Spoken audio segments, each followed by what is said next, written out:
Hello students, today we are going to start a new chapter number 12 that is endocrine system या endocrine glands। तो हम सबसे पहले इसमें glands को समझ लेते हैं। glands actually होता क्या है? It is a collection of that cells or you can say it as a collection of that tissues which are involved in secretion of something। कोई भी अगर हम cells ले रहे हैं, जैसे ये cell है, ये cell का कॉम्बिनेशन है या कलेक्शन ऑफ द सेल्स है which is behaving as a tissue.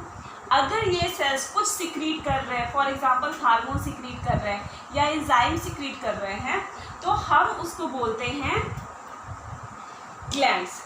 अब अगर हम ग्लैंड्स की बात करते हैं, दो टाइप के ग्लैंड्स होते हैं, एक होता है exocrine glands and another is endocrine glands. Exocrine glands क्या होते हैं? ऐसे ग्लैंड्स जो कि सिक्रीट करते, जैसे ये अगर मैंने कह दिया कि ये सेल्स है, इसमें से कोई चीज़ सिक्रीट हो रही है, then the secreted material is transported to the different part of the body via tube और डक्ट। ठीक है, डक्ट इज एक्चुअली ट्रांसपोर्टेशन के लिए, जो भी पाइप हम कह सकते हैं कॉमन लैंग्वेज में यूज़ होता है ट्रांसपोर्ट करने के लिए। यहाँ से रिलीज हुआ, बट अगर इसे पहुँचना ब्रेन रीजन पे, तो ये किस तरीके से जाएगा? ये या तो ब्लड के थ्रू जाएगा या तो कोई रास्ता ऐसा ट्यूब बना होगा जिसके थ्रू ये जाएगा, जिसको कि हम कहते हैं डक्ट। तो एक्सोक्राइन ग्लैंड्स वो होते हैं जो अपना सिक्रीशंस डक्ट में करते हैं, इसलिए हम इसको कहते हैं डक्टेड ग्लैंड। ओके, इसको हम कह देते हैं ducted gland.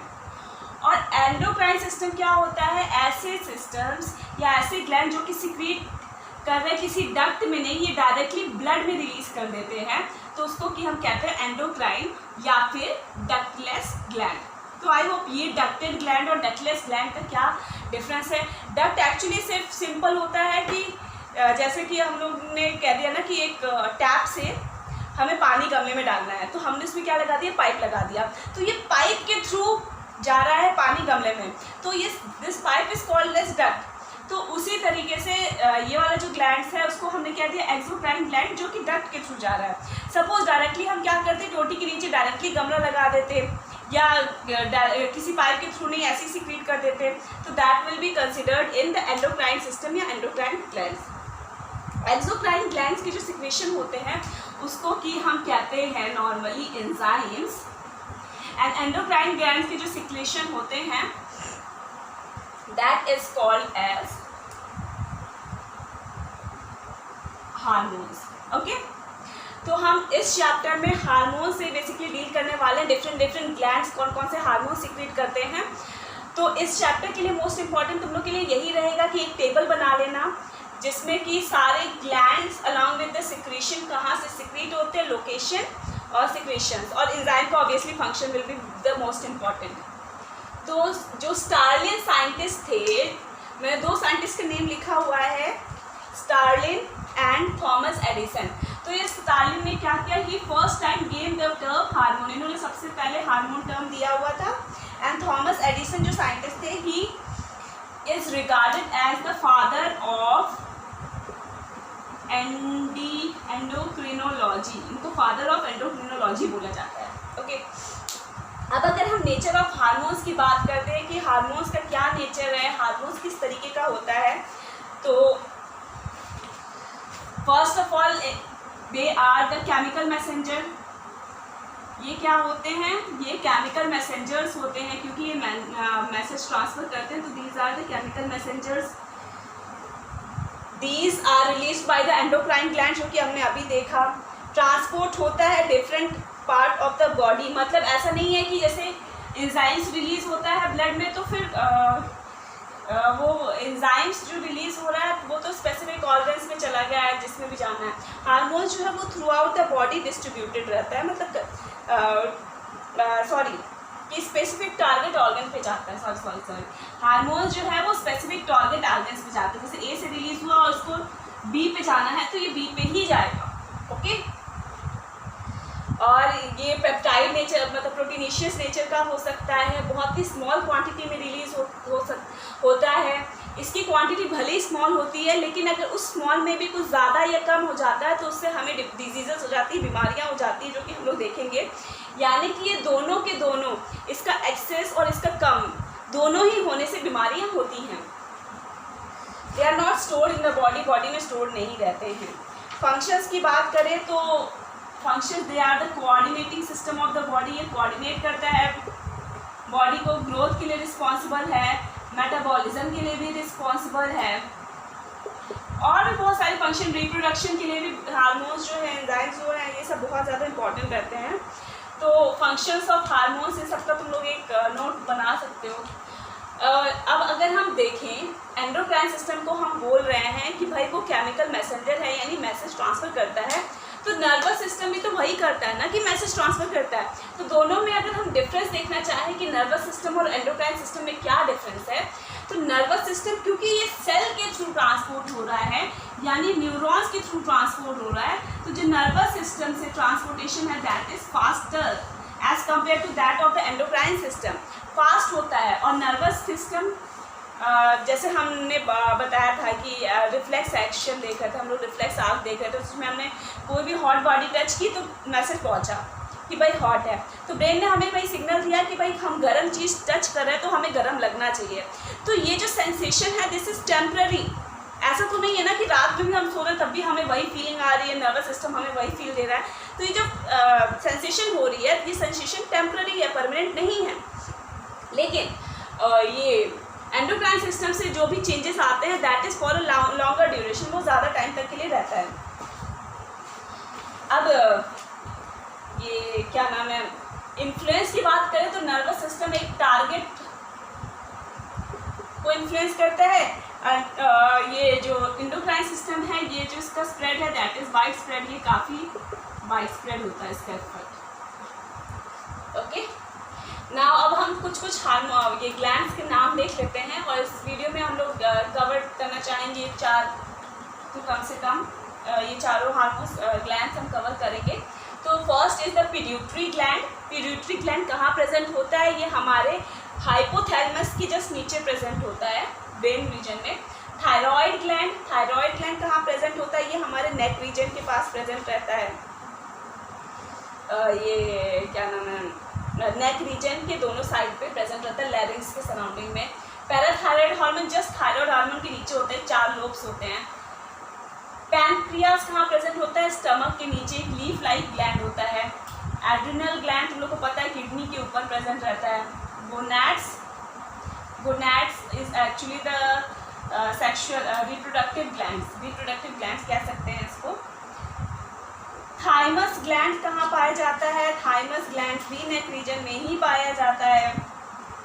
Pineal gland brain में पाया जाता है। प्लेसेंटा यूट्रस से अटैच रहता है ड्यूरिंग रिप्रोडक्टिव एज, मतलब प्रेगनेंसी ऑफ अ फीमेल। तो ये कुछ ग्लैंड्स हैं जिनको हम देख लेते हैं। Starting with the pituitary gland, मैं इसको मिटा दे रही हूँ।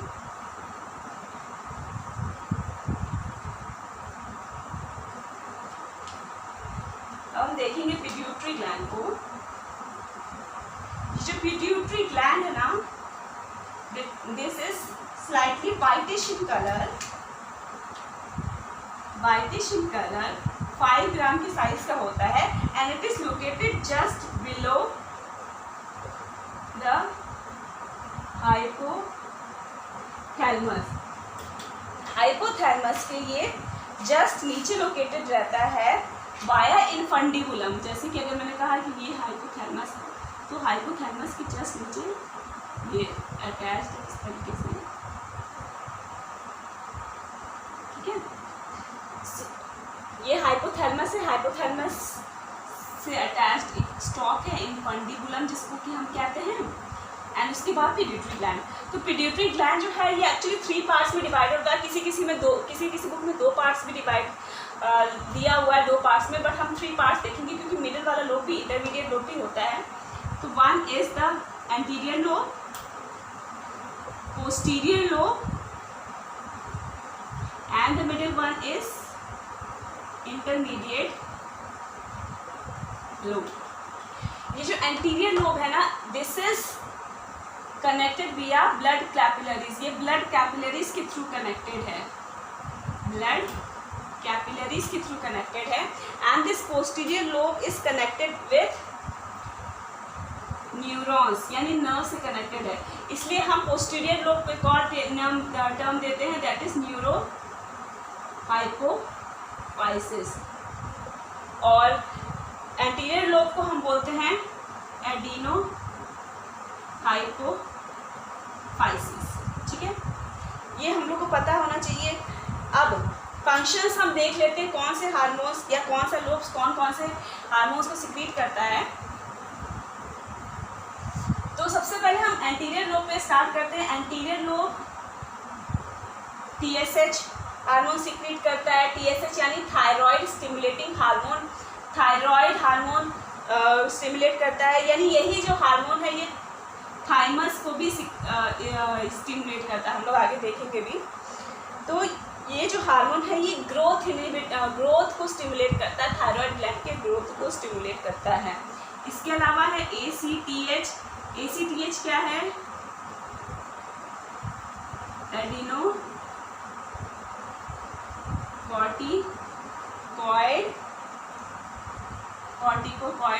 कॉर्टिकोट्रॉफिक हार्मोन, सॉरी एडिनोकॉर्टिकोट्रॉफिक हार्मोन।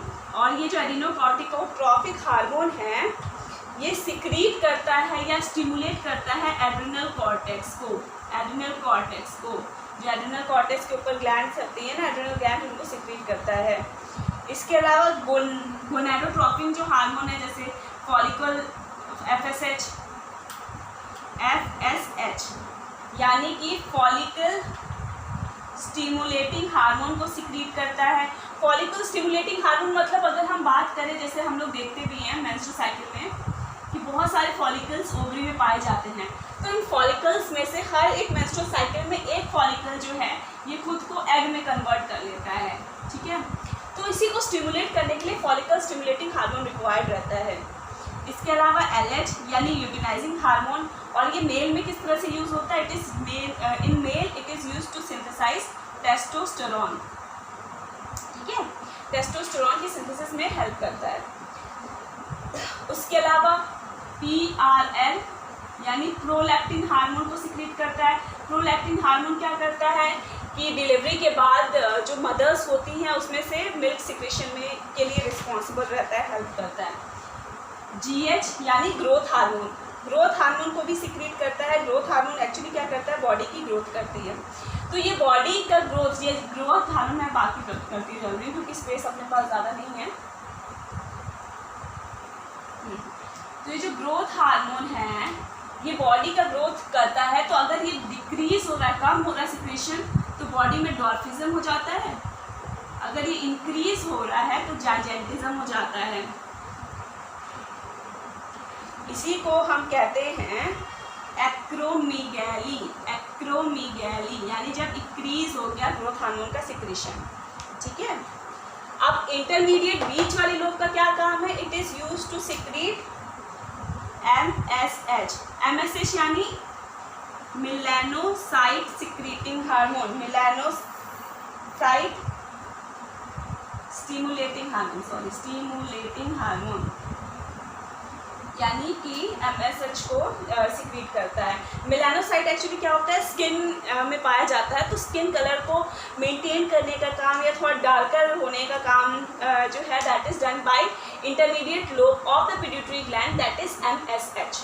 तो आई होप ये दोनों क्लियर है अपने को। अब हम ये देख लेते हैं न्यूरोहाइपोथिसिस यानी पोस्टीरियर लोब क्या सिक्रीट करता है। पोस्टीरियर लोब दो हार्मोन सिक्रीट करता है, one is oxytocin and another is vasopressin. ठीक है, तो ये ऑक्सीटोसिन क्या है? ये ऐसा हार्मोन है जो मसल कॉन्ट्रैक्शन में हेल्प करता है। तो जब बेबी की डिलीवरी होती है, जब मदर्स की यूट्रस में जो कॉन्ट्रैक्शन होता है उसका काम जो है ऑक्सीटोसिन ही करता है, यानी muscle contraction during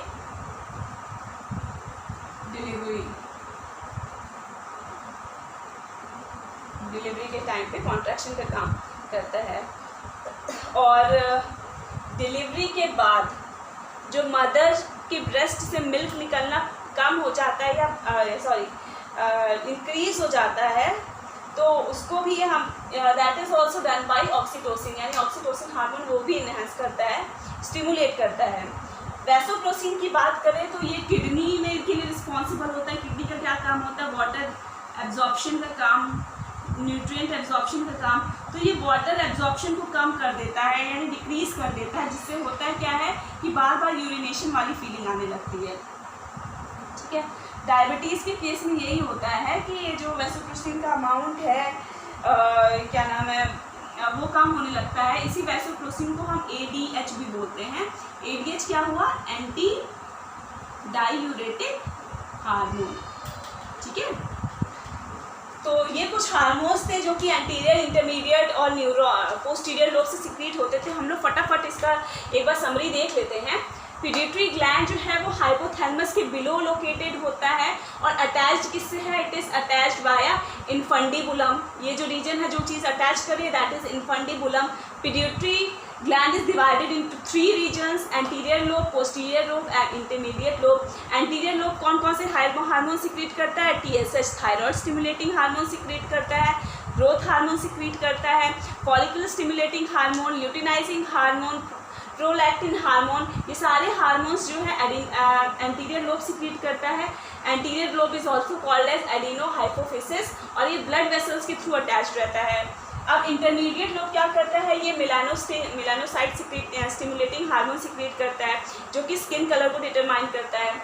neurohypophysis 2 hormone secrete करता है, ऑक्सीटोसिन और वैसोप्रेसिन। ऑक्सीटोसिन लेबर कॉन्ट्रैक्शन के टाइम पे हेल्प करता है और जो वैसोप्रेसिन है ये वाटर को एब्जॉर्ब करने के लिए हेल्प करता है। ओके, तो अब हम दूसरा हार्मोन देख लेते हैं, थायराइड हार्मोन और adrenal gland. Okay, now we will see ये दोनों हार्मोन्स हम लोग देख लेते हैं। First is the thyroid hormone and another will be the pancreas.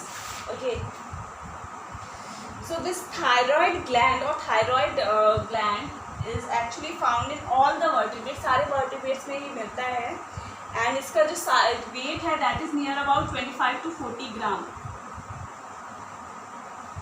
Position इसकी बात करें तो ये नेक रीजन में मिलता है हमें, कहाँ पे? जो अपना लैरिंग्स रीजन है, larynx region, this is the larynx part and इसके जस्ट बिलो हमें मिलता है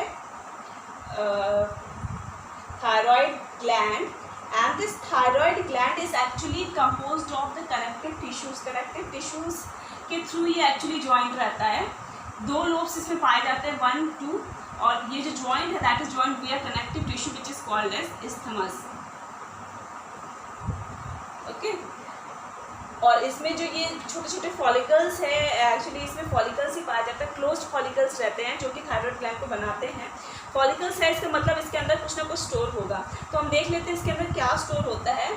तो इसके अंदर बेसिकली होता क्या है, जब भी हम कोई भी आयोडीन कंपोनेंट खाते हैं, आयोडीन इनटेक करते हैं, तो उस केस में जो इसके अंदर इस फॉलिकल्स के अंदर जो अमीनो एसिड टायरोसिन है, आयोडीन प्लस टायरोसिन मिल करके बनाता है क्या?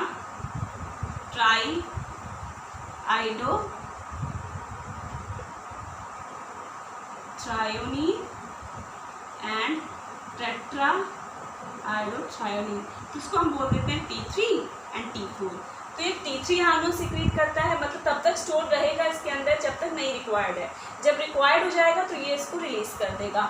इसके अलावा ये एक और हार्मोन सिक्रीट करता है that is calcitonin and this calcitonin is actually used for it is use in the growth of the bones की ग्रोथ के लिए। डिपॉजिशन, इसमें कैल्शियम एक्चुअली डिपॉजिट कर देता है बोन्स में, जिसकी वजह से होता है क्या? बोन्स जो है उनकी ग्रोथ होने लगती है, उनका साइज जो है थोड़ा सा इंक्रीज होने लगता है। ओके, अब फंक्शंस की बात करते हैं। थायराइड हार्मोन का क्या फंक्शन है? तो ये सबसे इम्पॉर्टेंट चीज़ है कि it is required for the normal metabolism of the body. Metabolism के लिए रिक्वायर्ड रहता है, बेसल मेटाबॉलिक रेट मेंटेन करने के लिए रिक्वायर्ड रहता है, ऑक्सीजन कंजप्शन जो है इंक्रीज करने के लिए, ऑक्सीजन कंजप्शन इंक्रीज करने के लिए रिक्वायर्ड रहता है, ग्रोथ करने के लिए, बॉडी को डेवलप करने के लिए रिक्वायर्ड रहता है। तो फंक्शंस जो हैं थायराइड हार्मोन को वो हमें पता होना चाहिए। अब देखो फंक्शंस जो है इसके इतने सारे हैं, ग्रोथ मेनली ग्रोथ से ही रिलेटेड है, लेकिन अगर हम उसे बोलें कि कभी किसी बॉडी में अगर कम सिक्रीट हो रहा है तब ये डिजीज़ कॉज करेगा, इंक्रीज़ हो रहा है तब भी डिजीज़ कॉज करेगा, तो जब ये हार्मोन्स अपना सिक्रीशन कम कर रहा है, ये हार्मोन्स कम सिक्रीट हो रहे हैं, तब कौन सी डिजीजेस होंगी? तो first is a cretinism. Cretinism क्या होता है? ये चिल्ड्रन में पाया जाता है, बच्चों में ये होता है जब बच्चों की physical growth, mental growth, reproductive growth कम होती है तो उसको क्रिटिनिज्म बोलते हैं। और एडल्ट में जब ये डिजीज़ होती है, डिक्रीज़ होता है, तो उसको मिक्सोडेमा कहते हैं। मिक्सोडेमा में क्या होगा? स्वेलिंग होने लग जाएगी, चेहरा फूला फूला लगने लग जाएगा, और फेस पे नेक रीजन पे स्वेलिंग सी होने लगती है, जिसको कि हम कहते हैं मिक्सोडेमा।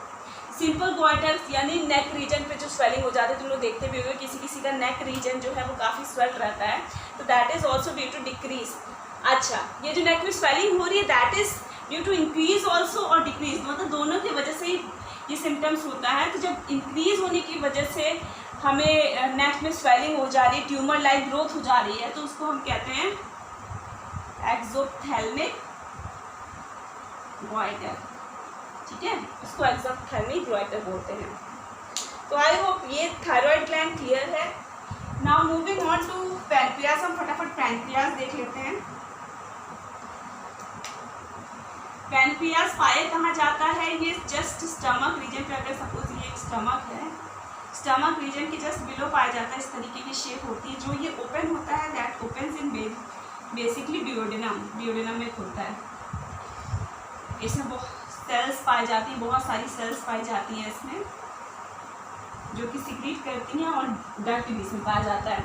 तो पैनक्रियास एक ऐसा ग्लैंड है जिसको एक्सोक्राइन भी कंसिडर किया जाता है एंड एंडोक्राइन भी कंसिडर किया जाता है। हम इसे एक्सोक्राइन क्यों बोलते हैं? Because it secretes digestive juice या डाइजेस्टिव एंजाइम सिक्रीट करता है। और पैनक्रियास का कौन सा पार्ट यानी कौन सी सेल्स ऐसी हैं जो एक्सोक्राइन सिक्रीशन करते हैं? तो वो है एसिनल सेल्स। 2 सेल्स पाई जाती हैं, मतलब वैसे बहुत सारी पाई जाती हैं, लेकिन ये एसिनल सेल्स हैं जो एक्सोक्राइन ग्लैंड की तरह बिहेव करवाती है। एंड इसलेट ऑफ लैंगरहैंस जो सेल है that makes this pancreas to behave as a endocrine gland. तो इस केस में ये क्या सिक्रीट करते हैं? हार्मोन सिक्रीट करता है। हार्मोन्स भी कौन सा हार्मोन्स? Insulin, glucagon. ठीक है, इसलेट ऑफ लैंगरहैंस जो है इसमें भी 3 टाइप की सेल्स पाई जाती है, alpha cells, beta cells and delta sales. तो जो अल्फा सेल्स है it secretes glucagon, beta cells secretes insulin, और डेल्टा सेल्स एक्चुअली सिक्रीट करता है सोमैटोस्टैटिन। ठीक है, और ये हेल्प भी करता है अल्फा और बीटा सेल्स को इंसुलिन और ग्लूकेगॉन सिक्रीशन में। अब इंसुलिन क्या करता है, ग्लूकेगॉन क्या करता है, दोनों काम जस्ट उल्टा है। अगर हमारी बॉडी में शुगर हम इंटेक कर रहे हैं या कह दो हम ग्लूकोज इंटेक कर रहे हैं, तो इस ग्लूकोज को ब्रेक डाउन करना, इस ग्लूकोज को कन्वर्ट करना टू ग्लाइकोजन में कन्वर्ट कर दिया, या फिर क्या नाम है, ग्लाइकोजन में कन्वर्ट कर दिया, तो होगा क्या कि शुगर का अमाउंट रिड्यूस हो जाएगा बॉडी में। तो बेसिकली शुगर रिड्यूस करने का काम करता है। ठीक है, और ये अगर कोई एंजाइम या अमीनो एसिड कुछ रोक रहा है इसको कन्वर्जन में, तो उसको इनहिबिट कर देगा। यानी कुल मिला जुला कर कि ये एक ही काम करता है, ग्लूकोज के लेवल को कम कर देता है बॉडी में। और ग्लूकेगॉन जस्ट क्या करेगा, जस्ट इसका रिवर्स करेगा। कैसे? ये कन्वर्जन कर देता है ग्लाइकोजन का ग्लूकोज में, यानी ग्लूकोज का अमाउंट बॉडी में बढ़ा देता है। कैसे? अब तुम लोग देखो कई बार फास्टिंग के केस में, जब हम लोग फास्ट रखते हैं उस केस में हम लोग खाते नहीं है, लेकिन तो होता क्या है, जो हमारी बॉडी में पहले से ही ऑलरेडी स्टोर्ड ग्लाइकोजन है उसको ये कन्वर्ट करने लगता है ग्लूकोज में, ताकि हमारी बॉडी में कुछ एनर्जी मिल जाए। क्योंकि अगर हम कुछ भी इंटेक नहीं करेंगे तो ग्लूकोज एकदम ज़ीरो हो जाएगा। तो अगर ग्लूकोज ज़ीरो कंडीशन में हो जाए तो इंसान कोमा में ही चला जाएगा। तो इसलिए बहुत ही रिक्वायर्ड रहता है कि जो ग्लाइकोजन, जो हमारी बॉडी में फैट्स हैं, जो ग्लाइकोजन है उसको कन्वर्ट करे ग्लूकोज में। तो ये 3 हार्मोन का देखते हैं। नेक्स्ट वीडियो में हम नेक्स्ट ग्लैंड्स को देखेंगे। तो इन तीनों हार्मोन्स में कोई भी तुम लोग को डाउट हो तो please do message me. Okay, thank you, bye bye.